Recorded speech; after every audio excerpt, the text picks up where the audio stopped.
everyone. Good morning, good evening, good afternoon, wherever you're watching this from all across the world.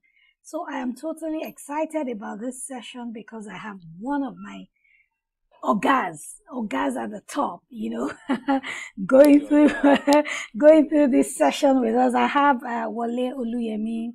He's a strategy advisor to a lot of senior executives of leading company. I know he's passionate about businesses. He's passionate about people. He's passionate about, people operating at the highest level ever. Okay, he's a chartered accountant as well, and he's got a whole lot of many years of experience in investments and all of that. Hi, Wole. Good to have you. Hi, Sola. Great to be here. Thanks for having me. Awesome. I'm totally excited about today because this topic that we are talking about, investments and hedging against currency devaluation, is something that is so important and pertinent, especially for those who are living in Nigeria. So, I'm going to just throw the question at you and then we can converse back and forth. So, we know that in Nigeria recently, there has been another devaluation. Somebody shared an email with me and it contained an image that showed that in 1980, 40 years ago, the year I was born anyway, you missed my birthday. In 1980, the 100,000 naira was equivalent to $200,000. But in 2020, today, 100,000 naira is just $230. How sad and how totally amazing and amusing at the same time. So, people on this course have been going through loads and loads of resources on, financial planning, and investment planning is a key area of financial planning. So when we talk about investments, even though we have people from Nigeria, we also have people from the UK, from the US who are, participating in this course. Let's talk about hedging against devaluation risks in investment. Okay. What are your starting words and what are your main words and advice?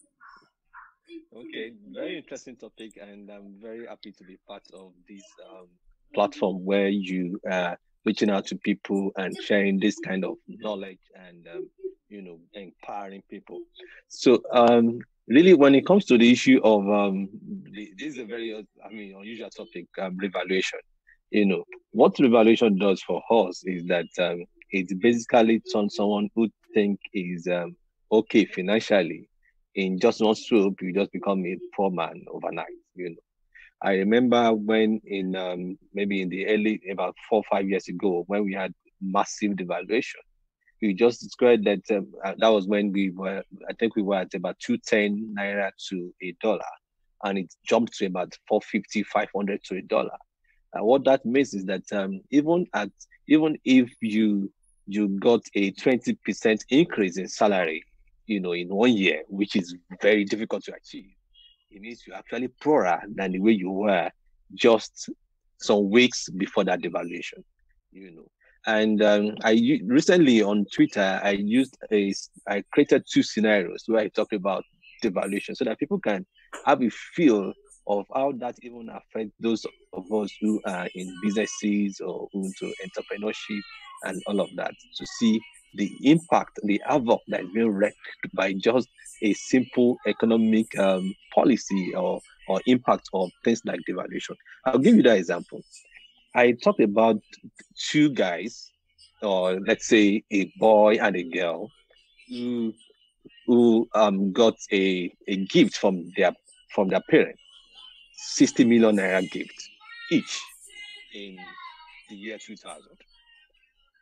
Remember, in year 2000, the average exchange rate in Nigeria was about 120 naira to $1.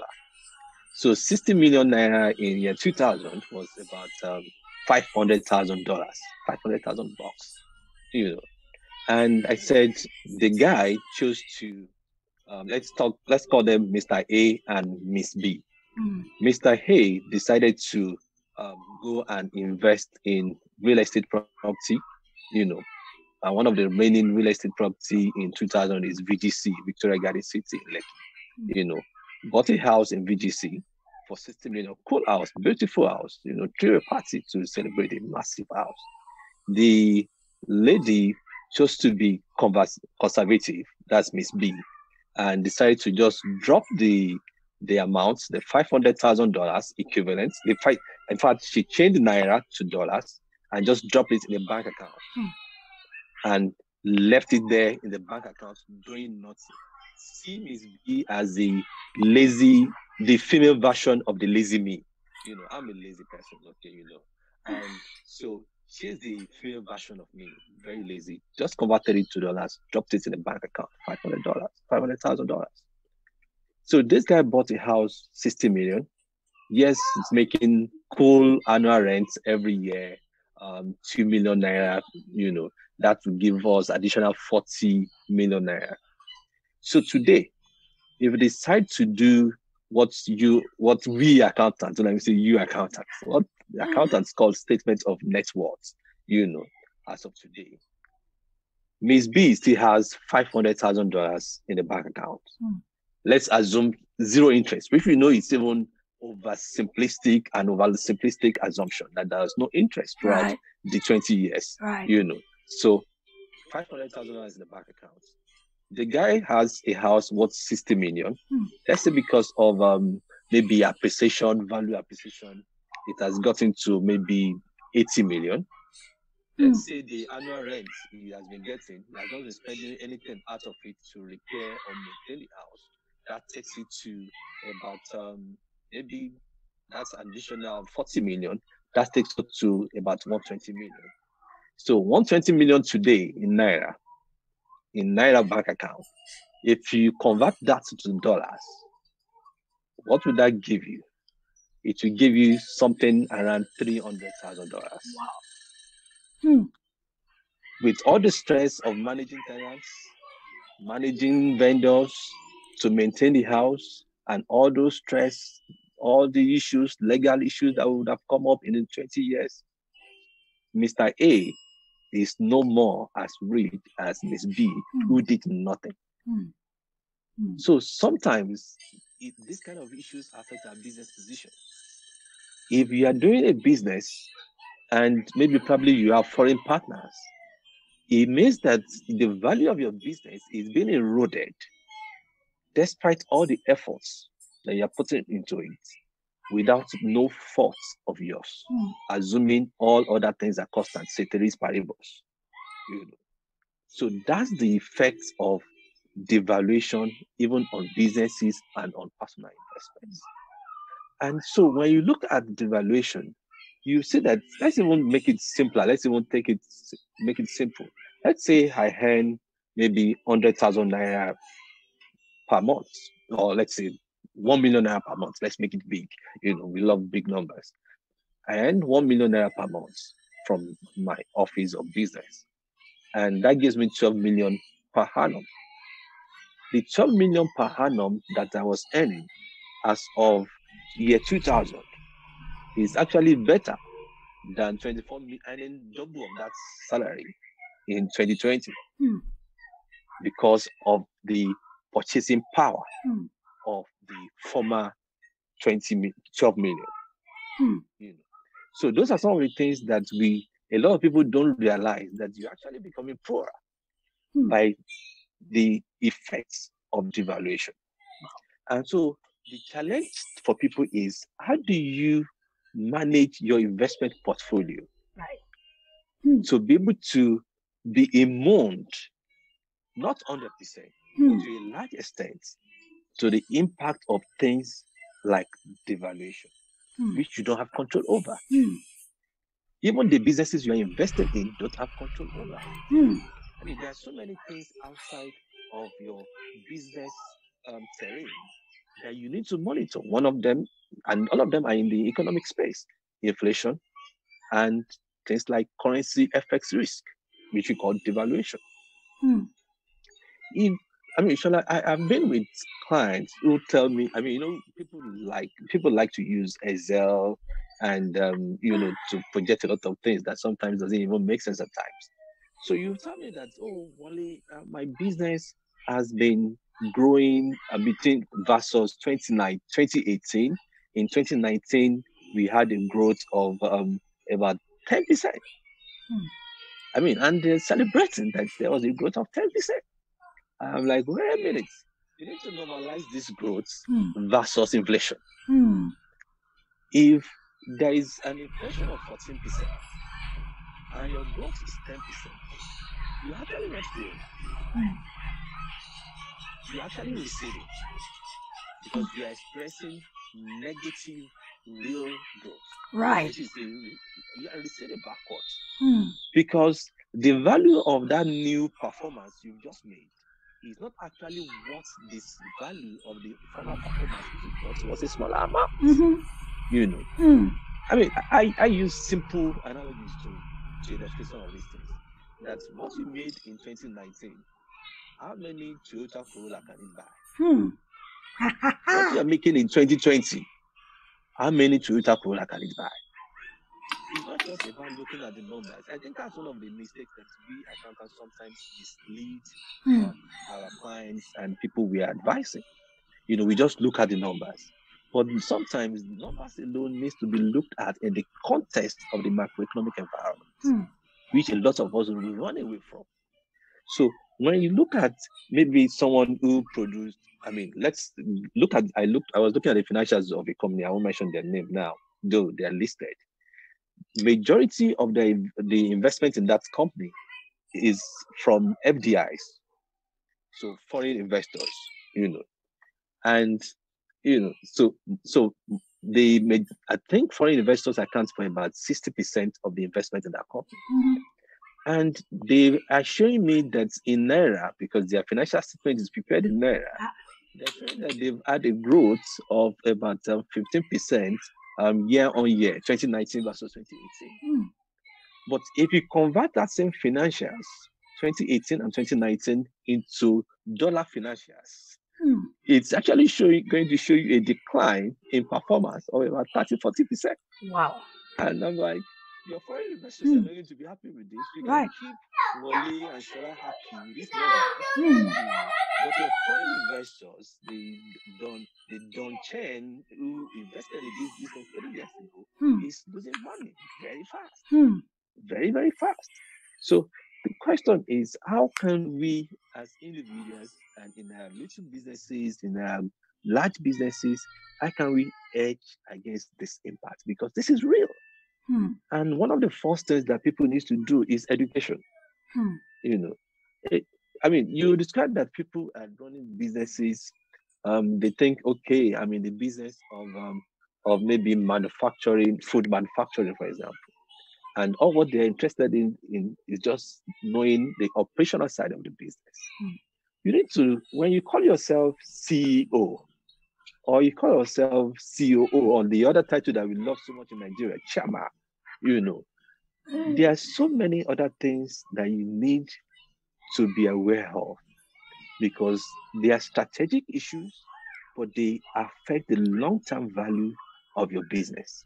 And as individuals, they affect the long-term value of your net assets, because that's what you should be bothered about.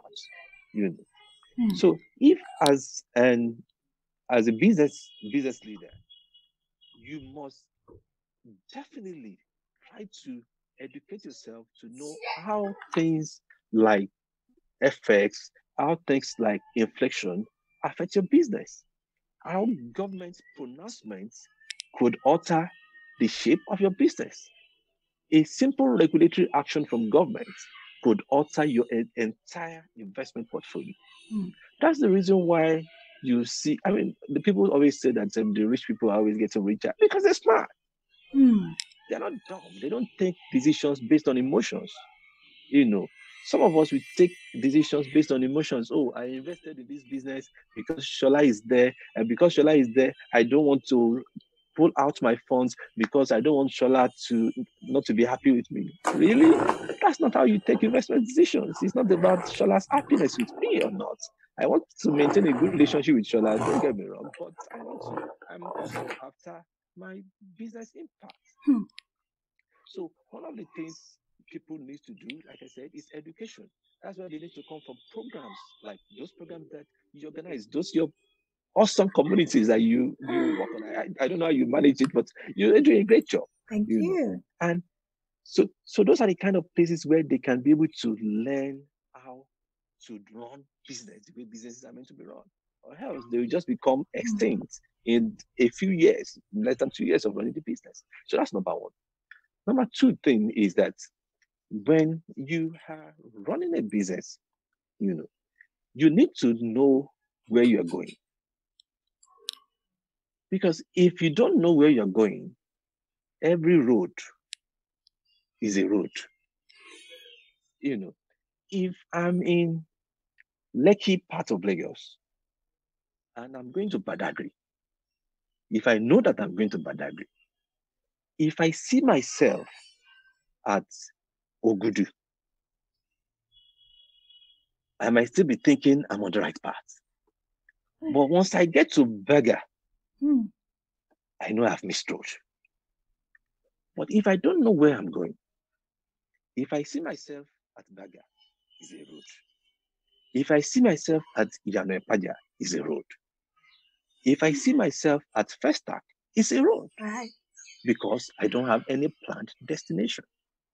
So for each of our investments, what will determine our investment strategy is your investment objectives. What really are you looking at achieving with investment? Are you playing the short-term game? Is it to have money so that anytime your children come from school and they say they need to pay 20,000 naira, some amount for one excursion, including the crazy ones that they ask them to do just to make the teacher happy? Is it what that investment is for? Is it for for maybe your future property purchase? Is that why you're making that investment? Is it for your life post-retirement? Is that why you're making that investment? I'm giving three different scenarios of what investment objectives could look like. Right. And I can tell you, your investment strategy will be totally different based on each of those focus areas. Because if I'm looking at the short term where I can easily have somewhere to, anytime there's an issue, I can easily go there and drop. The type of investment options I'll be looking at will be totally different. Don't come and be talking to me about something that is like a 10-year bond. I will ask you, I want something I can always go to and press a code and get the money out. If I'm in the mid-term game, then I want something maybe in the next 3 to 5 years. I'm in the real long-term game. I'm looking at something that probably 10, 15 years, probably when I'm 50, and for someone like Shola, we just revealed her age, it means we are looking at something around 10 years time, and saying, okay, when Shola is 50 in 10 years time, I want to be able to have this already in place. The way you play the game is going to be totally different. Even if you're running a business, if you have any of those three investment objectives, it will actually affect some decision-making processes in your business. Right. Because there is a way you tune up your business to generate immediate cash, while sometimes, injuring long-term value. There's some, I'm a self-acclaimed evil boy in Nigeria. My name is Chukwebuka, from Unewi, from the eastern part of Nigeria. And if you believe in Ozugbo means now, let's just do it now. There are some businesses that you must not even do. If you want Ozugbo money, now money, you cannot go and be investing in agricultural plantations. Because plantation, you spend the money, you will not even see the things coming up out the ground in the next 6 months. So your decision will be different. Depending on your investment objective. So the first thing everybody should do is, what's really your investment objective? Then once you have your investment objectives clearly articulated, then you can now start talking about your investment strategy. Investment strategy is just about what kind of portfolio do I want to have? Where do I want to have them? How do I want to get them done? Do I have the time to manage them? If I don't have the time to manage them, who can manage them for me? Do I have the discipline to keep to the ethos of this type of investments? If I don't, do I have a community like all those different platforms that someone like Sola provides to be able to help me navigate the troubled water? Because there will be troubles. This is not, again, okay, of course, I'm sure I'm not a motivational speaker. So for some people who are going to be part of this program, they might not like some of the things I'm going to say, because businesses and investing involves risk. Right. In fact, most times is a compensation between risk and returns. Right. The higher the risk, the higher the returns. The lower the risk, the lower the returns. So you must be willing to take risk. I'll give you a good example. If you say, oh, low risk person, in fact, I don't even like taking bank loans, again, I don't have anything against people not taking bank loans. That's just like my father and my mother did. It with a passion. They believe it's not good, but don't tell them that I always like taking loans, But they believe it's not good.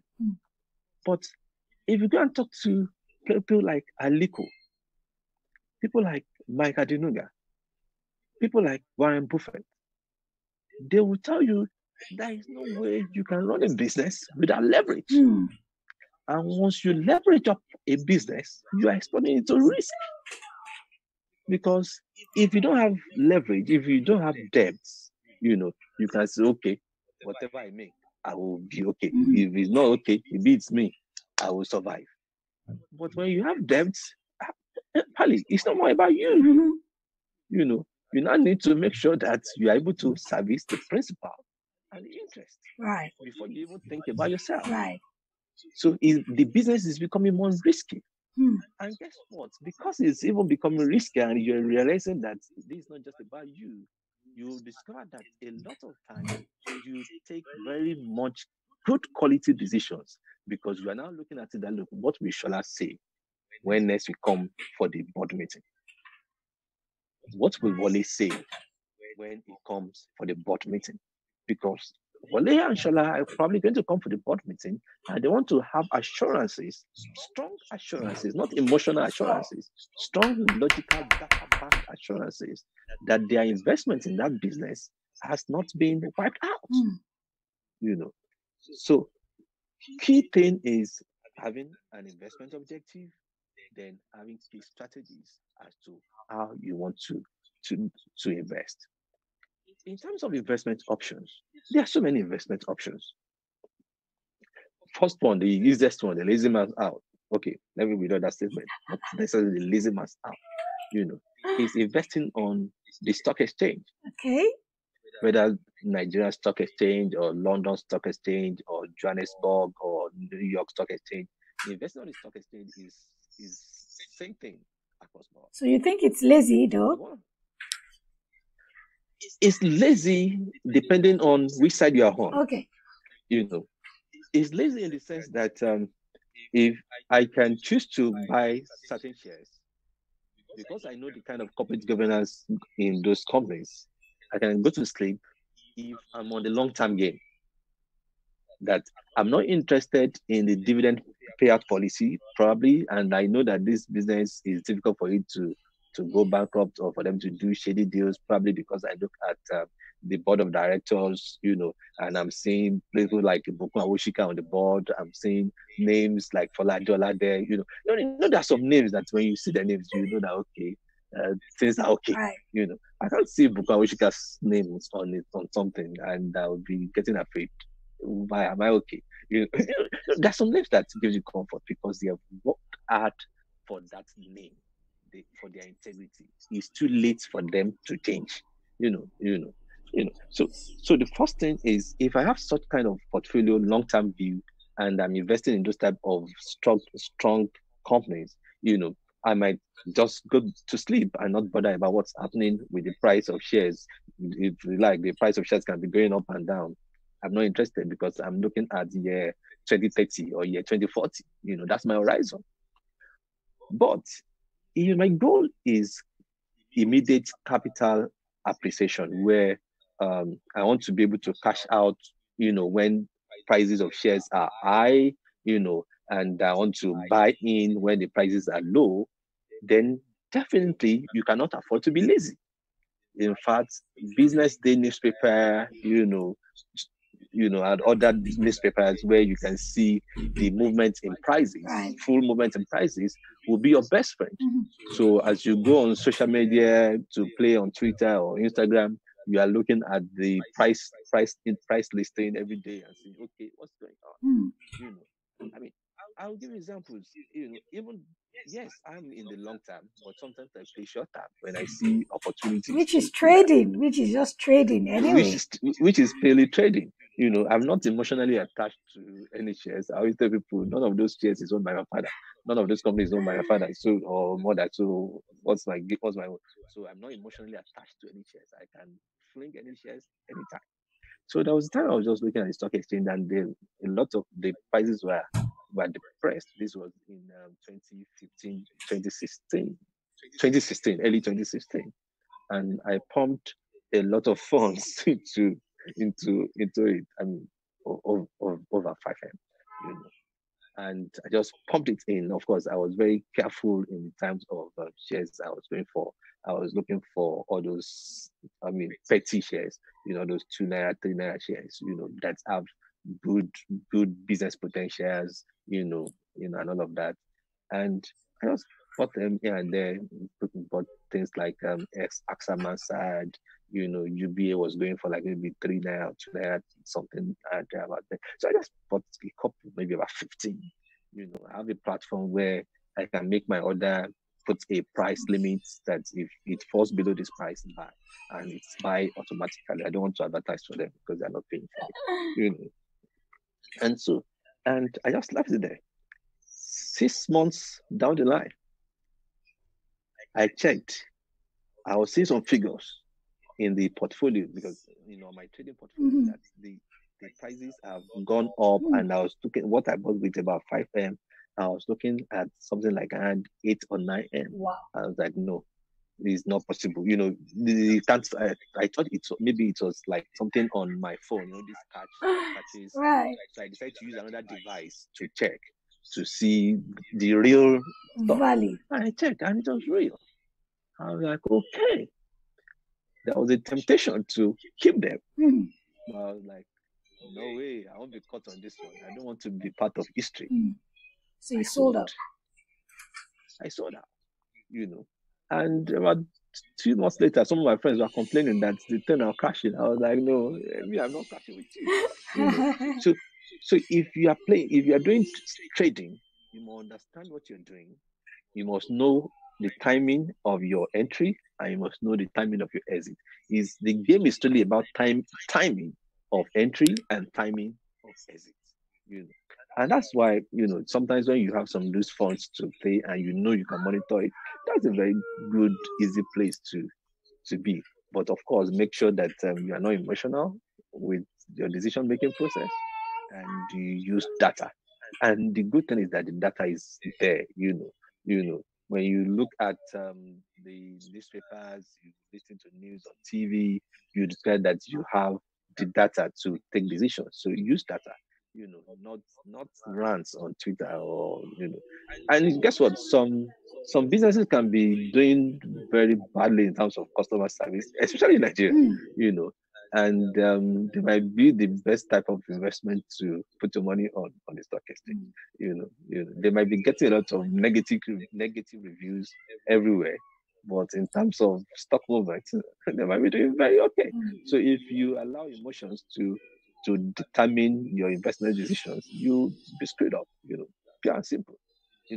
So trading on shares is definitely an option. You can always enter and exit, and the type of shares you buy, the time you buy them will be influenced by your investment strategy, which is influenced again by your investment objectives. Okay, so once you go out of shares, one of the real lazy one, is treasury bills.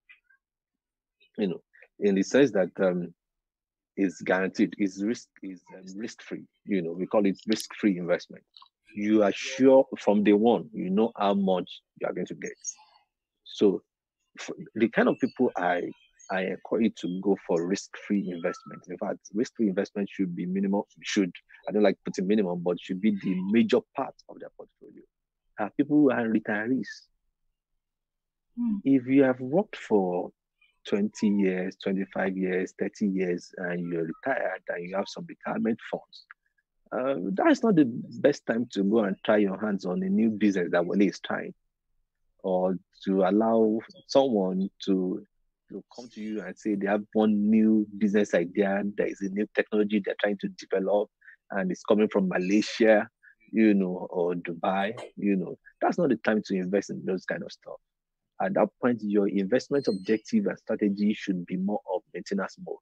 And the best place to have that kind of investment type is through treasury bills, where you invest is guaranteed. You know how much you are collecting, you know the date you are going to collect it. And of course, when you want to invest, you invest with reputable organizations. You don't go to Oluyemi and Co. by the roadside to go and invest that kind of funds. They are known commercial banks.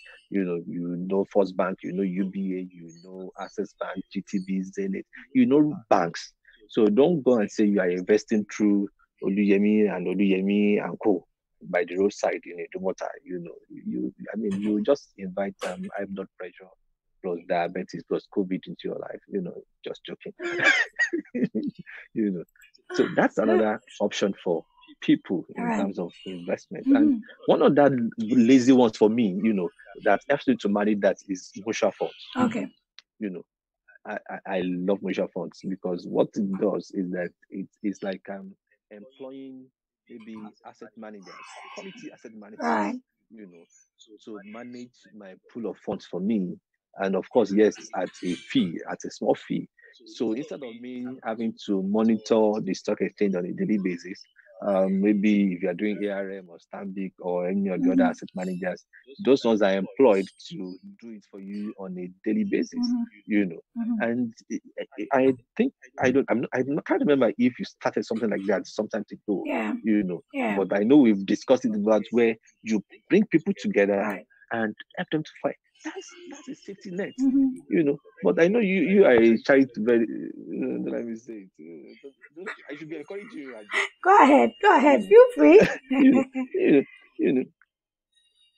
Real banks is going to charge them close to 15 to 18% of whatever they get, and I know you are not collecting that because you are a nice person. I'm not as nice as you.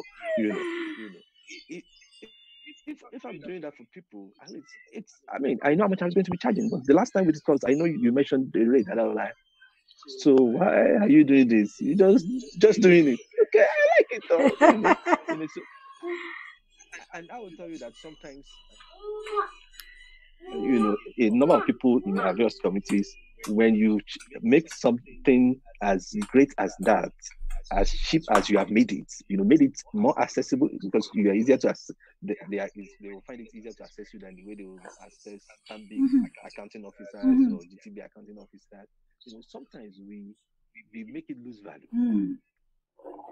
That people don't know that they're actually sitting on more gold. That kind of platform that you have provided for people almost at a zero value, And so I encourage people to look for this type of opportunity that you've created and be part of it. When you have a Sola on that platform, and you are more or less providing free advisory services to people. In fact, that is one of the reasons why I'm arguing with you, because what you are doing is that you are making clients that should come to me for advisory, you're actually providing them free advisory services. That's part of the problem. So, but that's on a lighter note though. But the issue is when there is an opportunity like that, pulling force together via mutual funds or via cooperative societies is always a very good thing, investment because when clubs. you have a pool of funds, in an investment club, it's easier for the club to be able to negotiate good deals from their potential investments. So those are also great opportunities. Right. Of course, there is also, again, I always say that I'm a lazy person. There's always another lazy option is because of especially for those people who are joining this program from places like Nigeria or other emerging markets economics, like in Africa and Asia, for example, where you have a lot of volatility in their foreign exchange, in their FX, their currency, so where they live daily with a substantial FX risk, forex risk, I always encourage that, look, if you have free funds, okay, if instead of keeping it sitting in your bank account in your local currency, change it to more stable currencies like maybe US dollars or British pounds or the euros, and let it just be sitting there.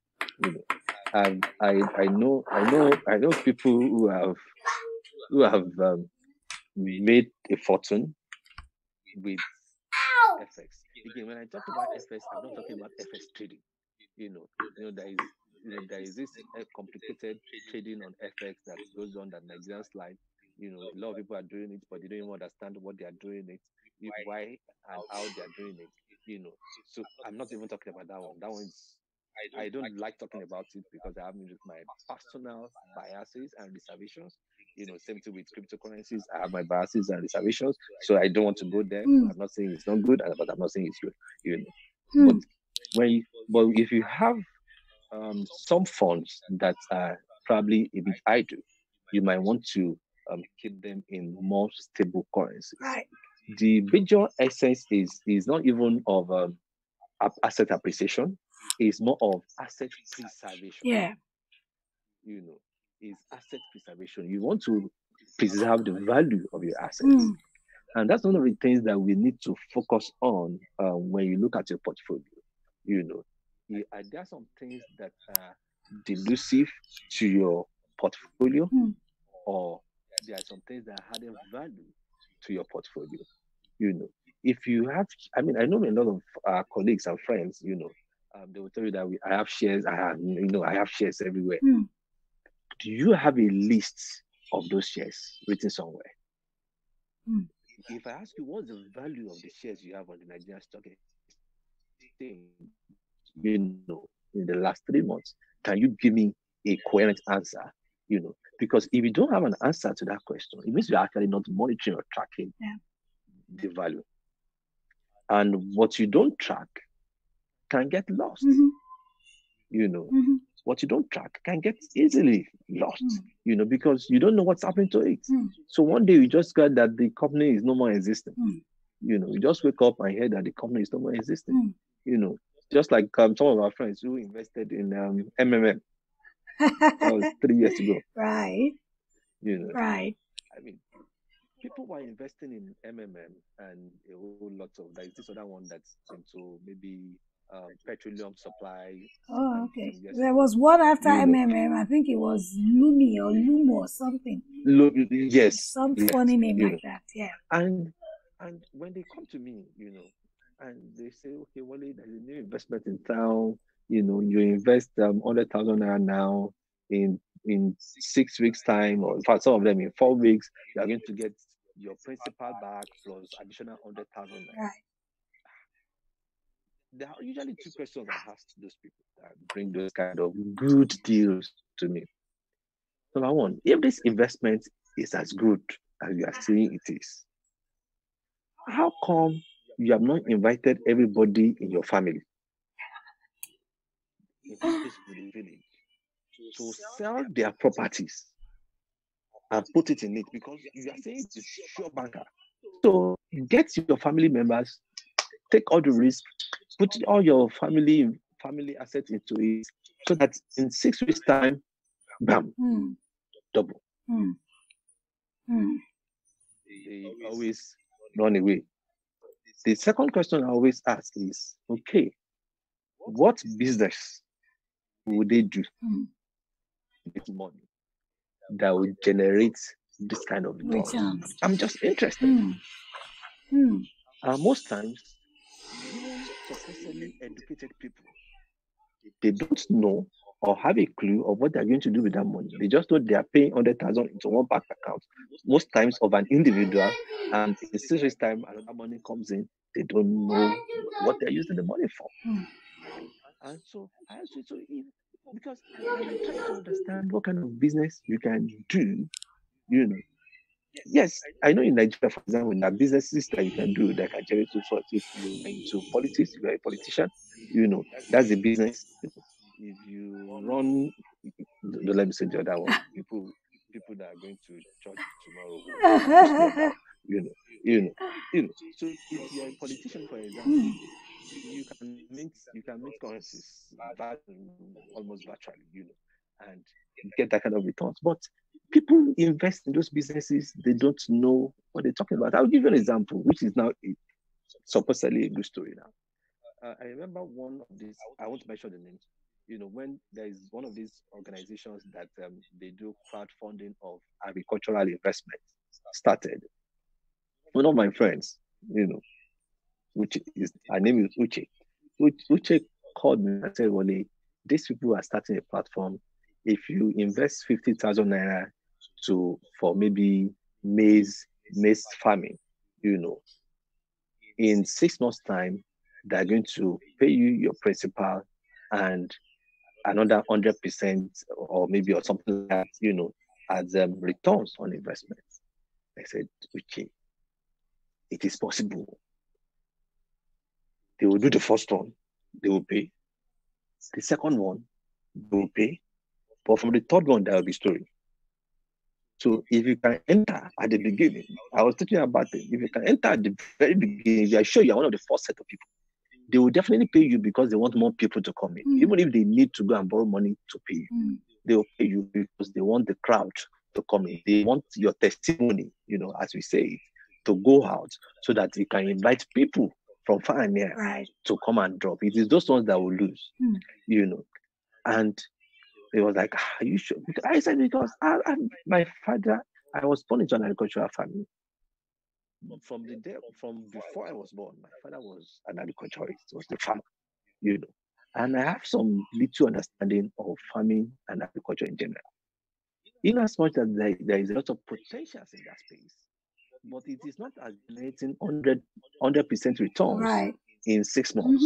It's not as good as that, Said, okay. About a year or two later, some of the friends I told not to invest, they actually invested, but most of them didn't invest as much as they wanted to because I discouraged them. I told me that actually the company came back and appealed to them that initial offer is not doable. That maybe they will not do maybe 30%, return on investment.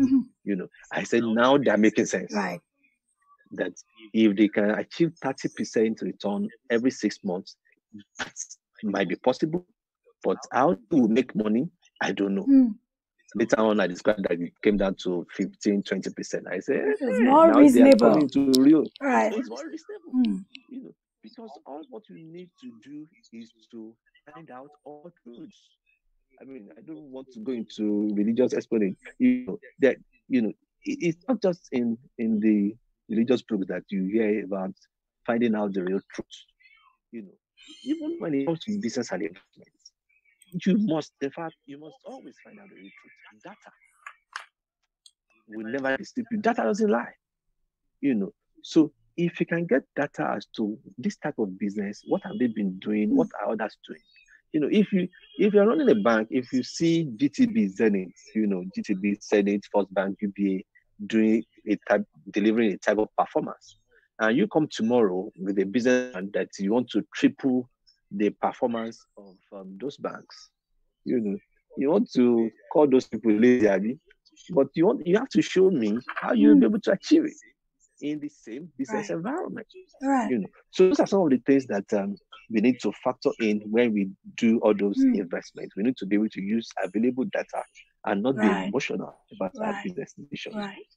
So indirectly I've mentioned those opportunities in those crowdfunding opportunities, but I'm not asking people to jump into it, but make sure that you do your due diligence to be able to know what to go into.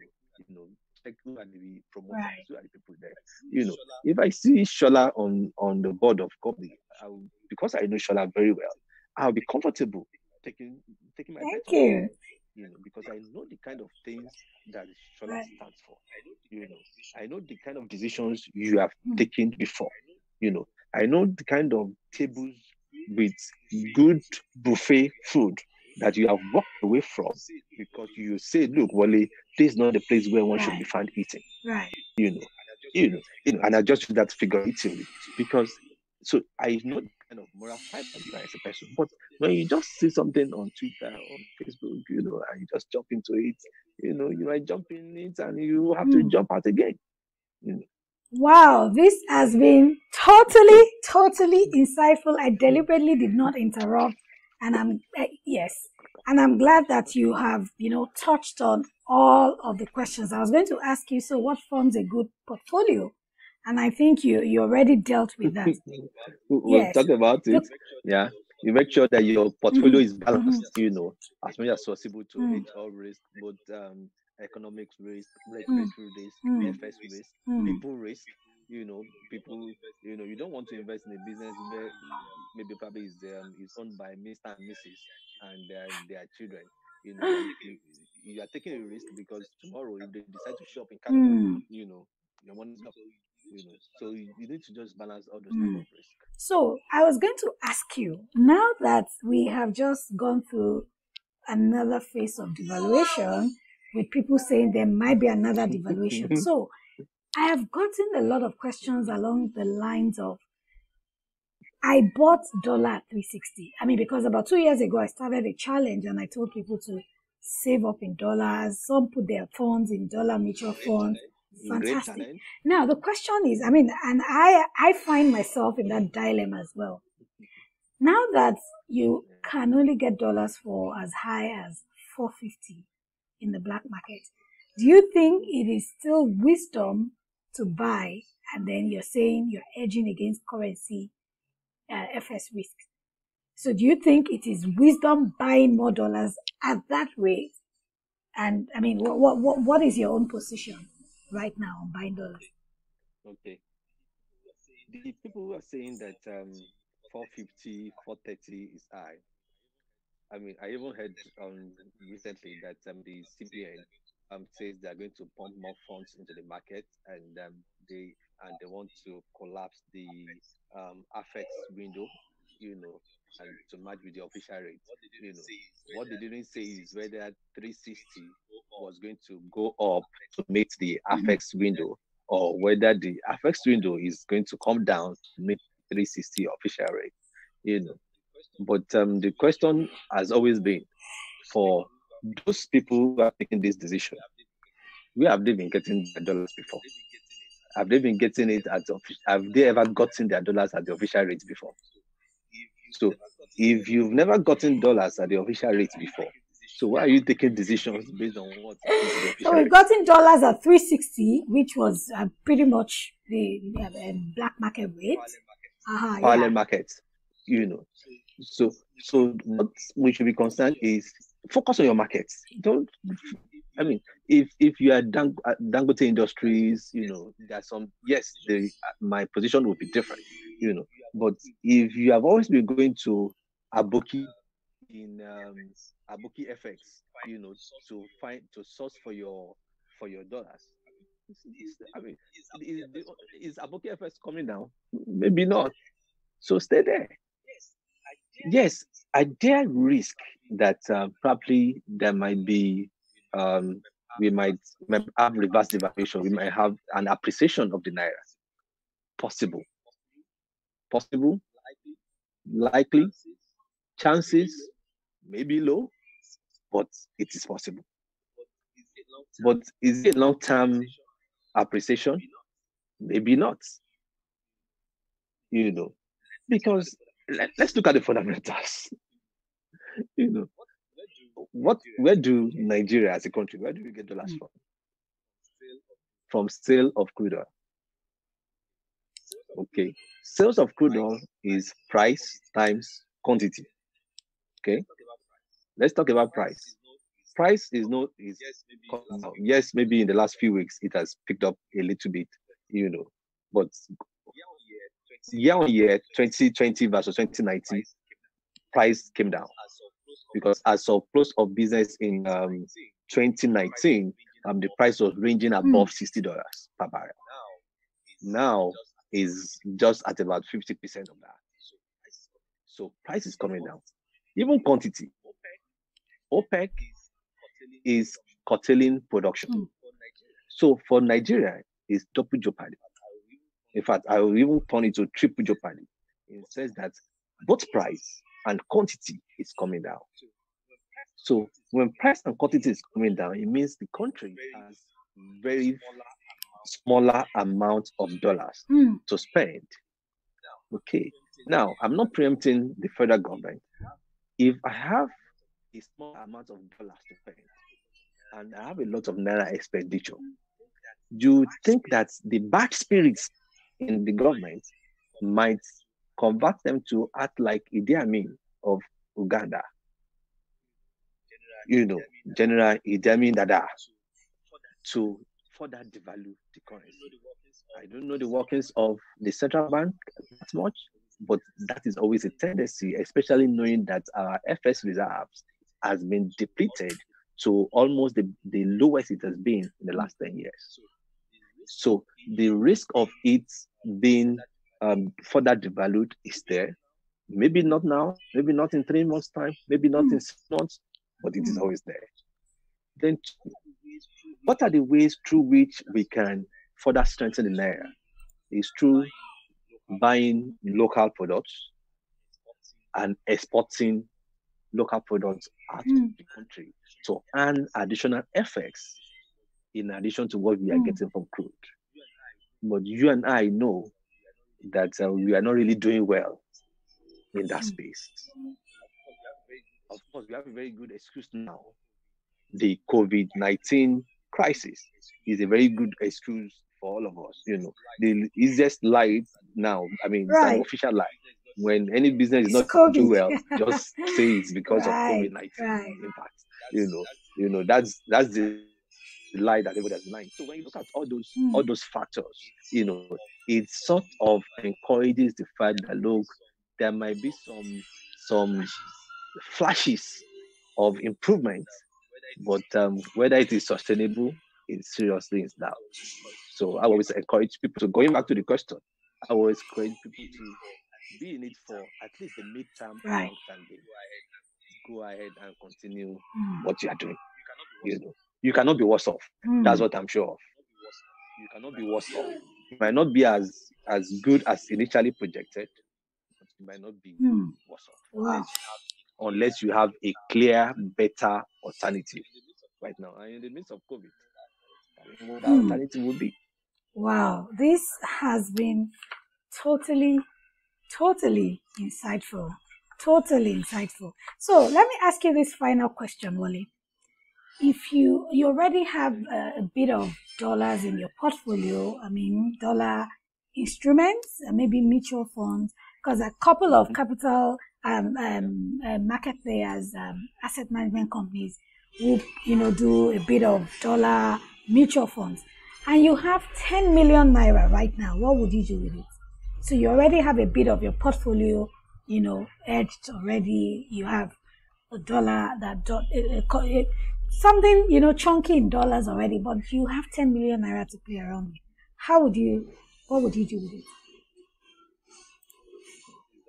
The truth is that there is that temptation to still put a part of that 10 million naira into dollars. But if I'm not doing that, what I would do is maybe because I know that treasury bill rates has crashed a bit in recent times, I'll probably want to go and play on the stock exchange and look at those shares. There is one particular bank, for example, that whose shares has been declining for the past 4 to 5 weeks without any real Yeah. reason. So that kind of shares, I might want to Wow. just lock in into Mm. that type of shares, you know. And the same thing with one insurance company like that, you know. If you look at the trajectory over the last few weeks, it's been coming down. And this is a company that normally has very good performance in terms of their financial performance. Nothing unusual is happening, and their results, their Q1 results was also very good. Q1 2020 result was also very good, but the shares has been plummeting down, so those kind of shares, that's where I'm going. Wow. Awesome. Awesome. So maybe buy more dollars, play on the stock exchange. I mean, fair enough. This Yeah. has been totally insightful. I like to write when I am in, conversations like this. And of course, I've written about 4 pages. So thank you so much. Oh So my. how can we reach you? I mean, people watching this course might say, brilliant conversations. Do you want to tell us your social media pages and how people can reach you generally? Yes, I'm a noisemaker on social media platforms, so you can find me on almost every platform that's available. On Twitter, Facebook, and Instagram. I'm there as Wole Oluyemi Okay. Co. That's Wole Okay. Oluyemi Co. One single word. And I'm on LinkedIn as well, where I relate with my fellow professionals as Wole Oluyemi. And I have a podcast channel that is also live, but not as live as it should be. So if you go on any of the leading podcast platforms, whether the iTunes podcast, that's Apple Podcast, or Spotify, or every other platform, and search for Wole Yemi, or search for Sabi, SABI. If you Mm-hmm. sabi something, you know. So we this program, for example, so that you can sabi some things about Right. investment. So if you search for Sabi on podcast or the other Mm-hmm. Spotify or the Mm-hmm. other channels, you'll find me there. I'm always there to talk to people and share knowledge and ideas. And of course, my website is there, woluduyemi.com, for people to reach out to Wow. me, and I'm always there. Awesome. Thank you so much. Thank you. I should clap for you. Thank All you. right, guys. I mean, let's say a very big thank you to Oluyemi. My name is Sola Adesakin. I've been your coach on this journey of building a fit to fly financial plan. All right. Thank you for doing this with us. Thank you for the amount of insight. And I do hope that when we call on you sometime soon, again, you'll be more than willing to share from your depth of experience and knowledge. Thank you so much again. All right. No problem. Thank you. Thank you. Thank you for having me. Bye. All righty.